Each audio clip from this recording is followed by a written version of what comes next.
Wind scraped at the shutters like claws. The night outside was burning cold, one of those desert nights where silence was louder than thunder. Inside the ranch house, a lantern swung on its hook, light trembling across rough-hewn walls. The big man by the fire didn't move. He sat in a wooden chair that creaked beneath his size, one boot propped on the hearthstone, a chipped mug cooling in his hand. Elias Harlan. Folks called him the Giant of Tallow Creek. The clock on the mantel ticked once, twice, then stopped. A knock broke the quiet. Small, quick, 3 taps, then stillness. Elias's eyes lifted from the dying fire. No one came to this house after sundown. No one came at all. The knock came again, sharper this time. He set the mug down, slow and heavy. The floorboards groaned under his boots as he crossed the room. The wind pushed against the door like it wanted to come in first. Elias drew back the bolt and opened it. A little girl stood there. She was barefoot, her dress torn and dusted gray, hair stuck to her face in wet strands. Her breath came in white clouds. Eyes too big for her small face looked up at him, blue, trembling, and afraid. "They hurt my mama," she said. Her voice cracked on the word hurt. "She's dying." For a long second, the wind filled the space between them. Elias didn't answer. He didn't know how to anymore. The girl wobbled where she stood. One arm clutched her side, the other hung limp. He stepped aside. "Come in." She hesitated, then crossed the threshold, small feet leaving pale prints on the worn boards. The door shut behind her with a heavy click, sealing out the wind. The girl stood near the fire, shaking. She looked like something carved from fear and dirt. Elias fetched a blanket from a chair and wrapped it around her shoulders. She flinched at his touch, then looked up again, searching his face. "Where?" he asked. His voice sounded like gravel dragged over stone. The girl blinked.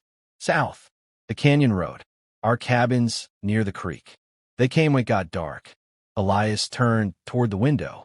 The storm clouds were crawling low over the mesa, a pale smear of lightning far off. "How far?" "An hour. Maybe 2, she said. Her lip trembled. "They said they'd come back." He stared into the fire. The logs had burned down to red eyes. Outside, a shutter banged. The horses in the corral shifted and snorted. He hadn't saddled a horse past his gate in 10 years.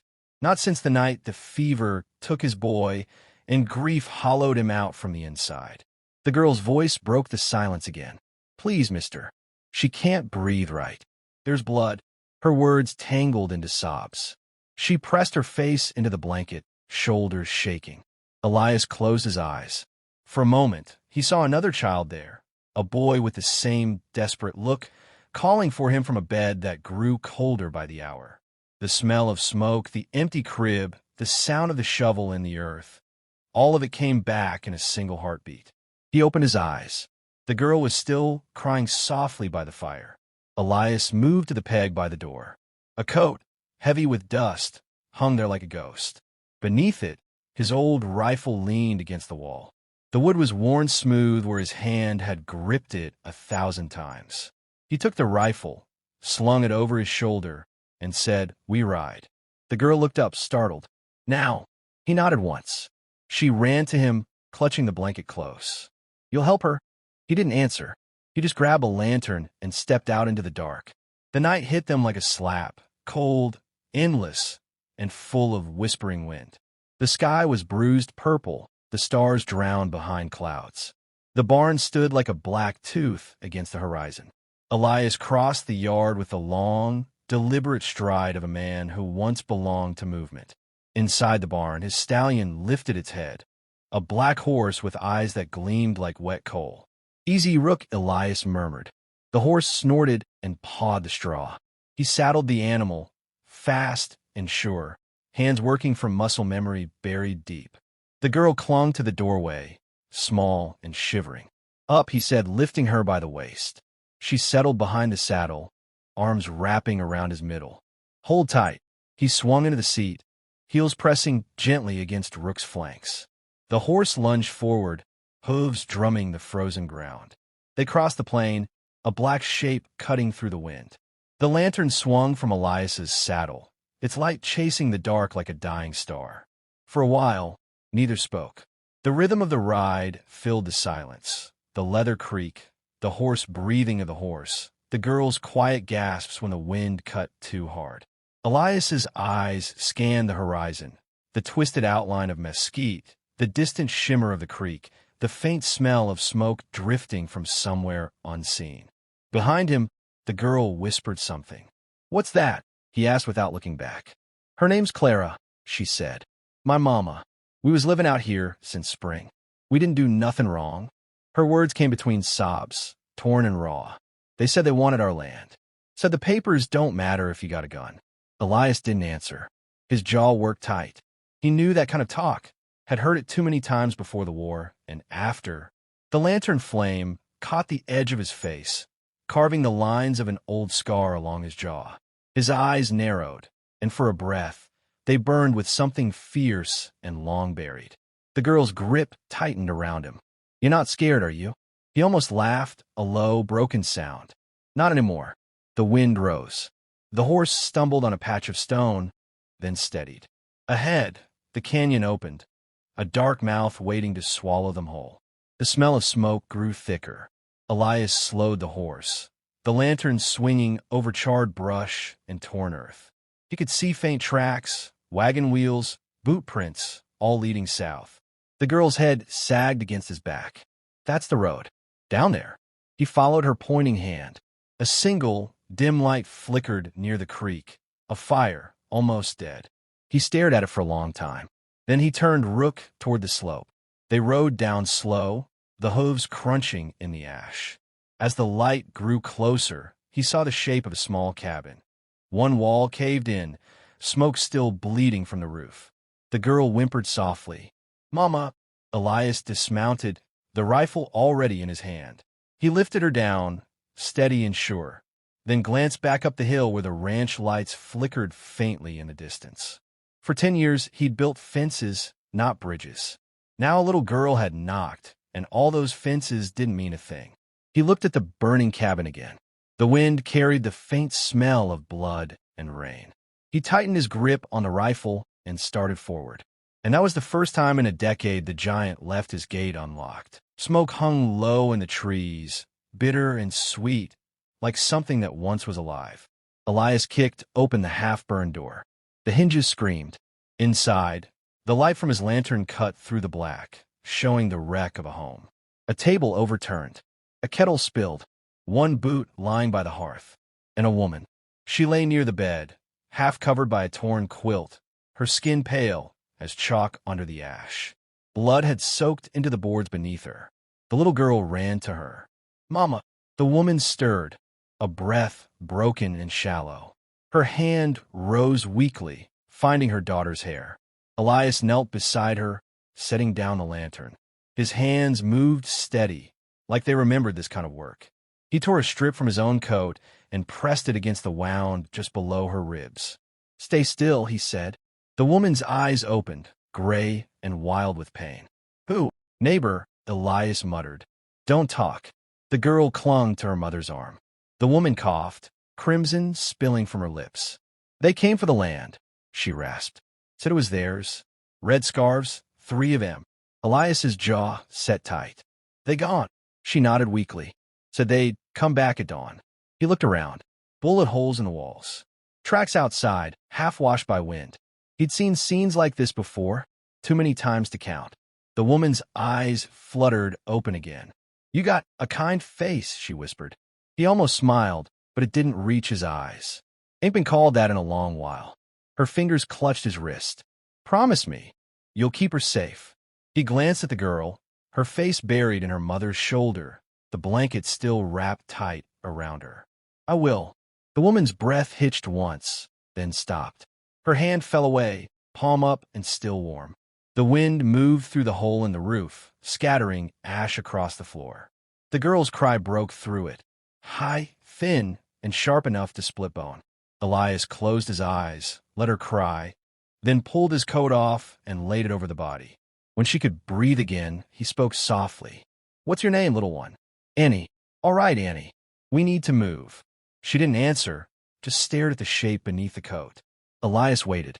Then he lifted the small locket from the dead woman's neck silver, soot-stained, with a faded photo inside, and pressed it into Annie's palm. "Keep her close," he said. Outside, the stars were fading into a gray dawn. He led the horse from where it waited, hooves buried in ash. The girl climbed up without a word, face streaked with soot and tears. Elias took one last look at the cabin, the smoke curling slow into the morning sky, then turned away. They rode hard. The wind stung, dry and cold, but the smell of burning still clung to his coat. The prairie stretched ahead, wide, empty, gold beneath the rising sun. After a while, the girl spoke, voice hollow. They had red scarves. One of them laughed when he hit her, said nobody'd stop them. Elias's hand tightened on the reins. "You see where they went?" She pointed south, toward the black line of the mesa. "That way." They had horses. One had a scar on his cheek. Elias said nothing. He didn't need to. His silence was an answer of its own. By midday, they reached Broken Spur. A scatter of wood and dust crouched between two ridges. The streets were empty except for a stray dog and a drunk sleeping under the saloon porch. Elias tied the horse outside and lifted Annie down. "Stay close." She nodded, clutching a locket. The saloon door creaked when he pushed it open. The air inside was thick with stale whiskey and sweat. A piano sat quiet in the corner, one key hanging dead. For men turned to look. Elias walked to the bar. "Whiskey." The barkeep, a thin man with hands that shook, poured the drink. "Ain't seen you round in a spell, Harlan." Elias didn't answer. He tossed a coin on the counter, then set the glass down untouched. Behind him, one of the men whispered to another. Red cloth flashed around a wrist. Elias turned slow. "Where's Red Jack Morgan?" The room stilled. The biggest of the four, a man with the red scarf knotted at his throat, grinned. "Don't know who you mean, old man." Elias's eyes flicked to the revolver at the man's hip. "You do." The outlaw's grin widened. "Why don't you come make me remember?" The barkeep whispered, "Don't," but it was too late. The man's hand moved for his gun. Elias moved faster. The rifle came up smooth, no hesitation. A single shot cracked through the room. The outlaw's weapon clattered to the floor, his hand pinned to the bar by a bullet. He screamed. The others froze, faces pale. Elias stepped forward, voice quiet. "Red scarves. Creek cabin. Woman dead. You ride with them?" No one spoke. He aimed at the next man's knee. "I asked you a question." The man shook his head fast. "And no, sir. Jack Morgan's the one runs that bunch. He's up by Devil's Hollow. Got a camp there, 20 riders, maybe more." Elias lowered the rifle. "That's enough." The first man whimpered, clutching his bleeding hand. Elias leaned close. "Tell your boss I'm coming. Tell him God's with me." He straightened, eyes hard as stone. "Or he ain't." He turned, the floorboards groaning under his boots. Annie stood in the doorway, pale, watching. Elias holstered his rifle and nodded to her. "Time to go." They stepped into the sunlight. The wind kicked up dust across the empty street. From a saloon behind them, a man's voice whispered, "Lord help Red Jack now." Elias lifted Annie onto the horse. His face was unreadable, carved from shadow and regret. The girl looked up at him. "You gonna find him?" He mounted behind her, his eyes on the southern ridge. "I already did." The wind rose again, carrying the smell of dust and smoke down from the mesa. They rode out slow, the sun sinking behind them, throwing their shadows long across the road. One small and trembling, one broad and unyielding. Behind them, the saloon door swung in the wind, creaking like an old warning. Ahead, the land waited, silent, endless, and red as blood. The shovel bit deep into the frozen earth. Metal on stone, sparks in the dark. Elias grunted, breath misting in the cold. The moon hung thin above him, sharp as a sickle. Each scoop of dirt came slow, deliberate, the sound of it heavy in the night. When the hole was done, he knelt beside it and lifted a rusted chest from under the old oak. Dust poured off it like ash. He set it down, thumb tracing the carved initials burned into the lid, EH. The lock broke easy under his knife.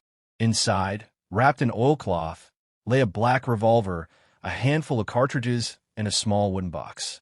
He opened the box, his wife's locket, his son's toy horse, both untouched by time. The wind moved through the grass, whispering like voices too far away to hear. Elias wiped the revolver clean and loaded it, one bullet at a time. The steel caught the moonlight, cold, perfect. Behind him, the ranch hands watched from the porch, silent. None dared speak. He stood, holstered the gun, and turned toward the stable. "Rook," he called softly. The stallion neighed once, pawing the dirt. Elias saddled him without a word. His hands moved with the same calm he'd shown before battle, years ago, when he was younger and the world still made sense. A small voice broke the quiet. "You're leaving." Annie stood by the fence, blanket draped around her shoulders. Elias didn't look at her. "Not for long. You'll come back." He tightened the girth strap. "I've buried too many promises, girl. Don't make me another." She didn't answer. He turned to her then, slow, steady. "Lock the door. Keep the lantern lit. If I don't come back by sunrise." Her lip trembled. "You will." He mounted the stallion, the leather creaking under his weight. For a moment, he looked down at her, eyes softening just enough to remember what mercy felt like. Then he rode. The hooves struck sparks on the stones as Rook tore across the plain. The night swallowed them whole, man and horse and shadow. The first light broke over the horizon like a blade. Elias was already there. The canyon below stretched wide and red, a nest of rock and sand. In the hollow, tents and campfires burned, the red scarves scattered like ants, laughing, shouting, sharpening knives. He watched them through the scope of his rifle. 20 men, maybe more. And at the center, under a torn flag, Red Jack Morgan, tall, clean-shaven, wearing a coat that once belonged to a general. Elias took a long breath, then moved. He circled wide through the rocks, keeping low, stepped silent. The wind carried sand across his boots. When the first guard turned, Elias was already behind him. The knife flashed once, quick, clean, without sound. He dragged the body into the shadows and kept moving. At the second fire, 2 men argued over cards. Elias took aim. The rifle cracked. Once, twice, 2 bodies hit the dust before the others could blink. Shouts rose. Boots scrambled. Elias faded into the smoke. The red scarves fired wild, their bullets whining off stone. He moved like a ghost, reloading as he ran, eyes cold, every motion measured. He'd been a soldier once, not by choice but by survival. The skills never left, only slept. Now they were awake again. He ducked behind a wagon, tossed a lantern into a keg of oil. Flame erupted, swallowing the camp in light. Men screamed. Horses bolted. Through the chaos, Elias walked, slow and certain, rifle in one hand, revolver in the other. One outlaw lunged from behind. Elias turned, struck with the rifle, but bone cracking under the blow. Another raised his weapon. Elias shot him before he breathed twice. The air stank of smoke and gunpowder. When the dust cleared, only a handful were left, trembling, wide-eyed. Elias stopped in front of one. A boy no older than 17, red scarf crooked around his neck. The kid dropped his gun. I didn't want. Elias lowered his weapon. "Go home." The boy blinked. "What?" "Go home," Elias repeated, voice low. "This ain't your war." The boy stumbled backward, then ran. The silence that followed was thick, alive. From a canyon wall, a voice carried down, smooth, confident. "Well now," it said, "I'll be damned." The giant himself. Elias turned. Red Jack Morgan stood on a ridge above the fire, long coat billowing, rifle slung lazy over one shoulder. He grinned. "Didn't think you still had the fight in you." Elias stared up at him. "You took a woman's life. Burn her home. You'll answer for it."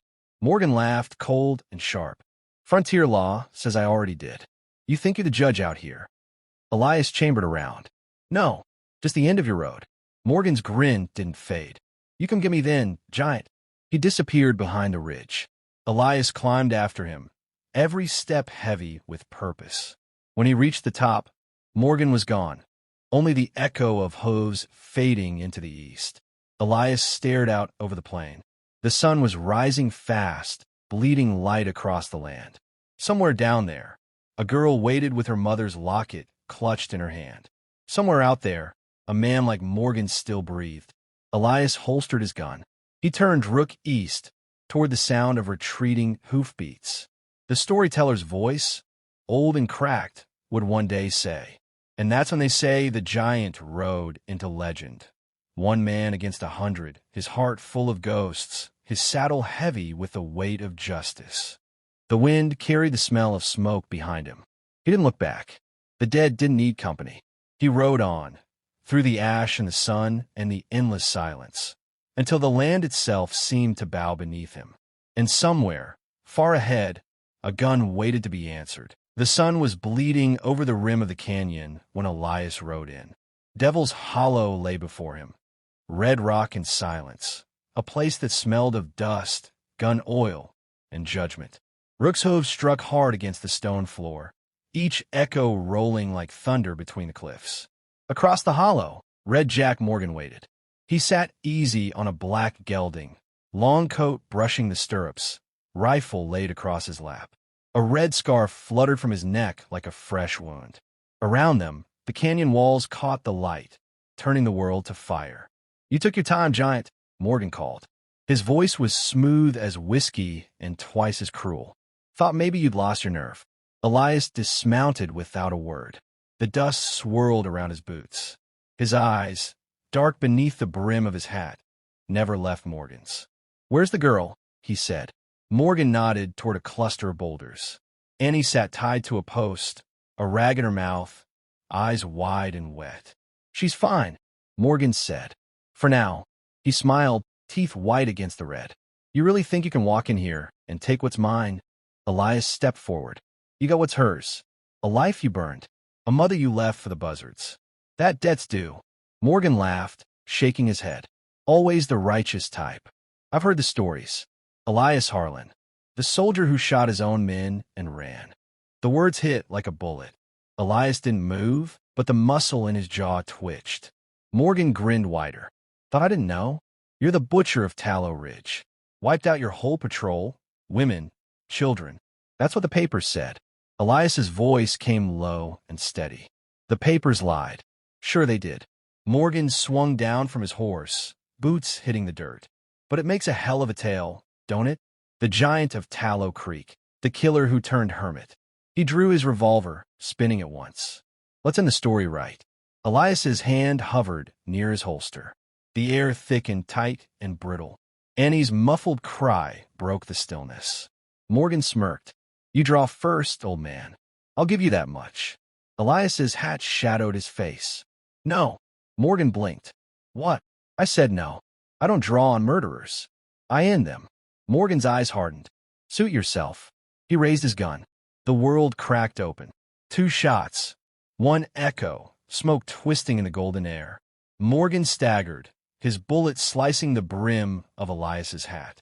Elias's round hit him clean in the chest. For a moment, Morgan stayed standing, disbelief carved into his face. Then he dropped to his knees. Blood soaked through the dust, turning it to mud. Elias walked forward, boots slow, sure. Morgan coughed, the sound wet and hollow. "You think that fixes you? Makes you right again?" Elias stopped over him. "No, but it evens the ground." Morgan tried to lift his gun, but his strength was gone. His hand fell limp, the revolver sinking into the dust. Elias turned away. He crossed to the boulders and cut Annie free. She threw her arms around him, crying into his coat. He rested a hand on her head. "It's done," he said, but his voice was weaker now, softer, the edge of a man bleeding from somewhere unseen. When he pulled his hand away, it came back red. He'd been hit, the second shot, low in the ribs. Annie saw it too. "You're hurt." Elias knelt beside her, the color draining from his face. "Just tired." She shook her head, clutching him tighter. "Don't leave." He smiled faintly, a ghost of warmth, fleeting as wind. "You got your mama's fire. Don't ever lose it." He pressed the locket into her palm, closing her fingers around it. "Keep her close." The canyon light dimmed. The sun slipped lower, painting everything in blood and gold. Annie held him as he sank to the ground. He looked up at the sky, the same pale blue his boy used to paint on scraps of paper back in another life. His breath came slow, shallow. "When they ask," he whispered, "you tell him he wasn't no giant, just a man who remembered too late." Then the light left his eyes. The wind rose in Devil's Hollow, carrying dust over the still bodies, one upright, one fallen. The sound of it echoed off the cliffs like a hymn. Annie stood, tears streaking the dirt on her cheeks. She looked at the revolver lying beside Elias, then at the horizon. The old stallion waited at the canyon's edge. She climbed into the saddle, small hands gripping the reins, the locket shining against her chest. Without looking back, she rode toward the sunrise. Years passed. They say a woman runs the Tallow Creek ranch now, fair but fierce, with eyes like a desert storm. She takes in lost souls, feeds the hungry, buries the dead with her own hands. And some nights, when the moon burns red, the wind through Devil's Hollow sounds like heavy boots crossing stone, slow, steady, unending. The old storyteller leans toward the fire, voice low, fading.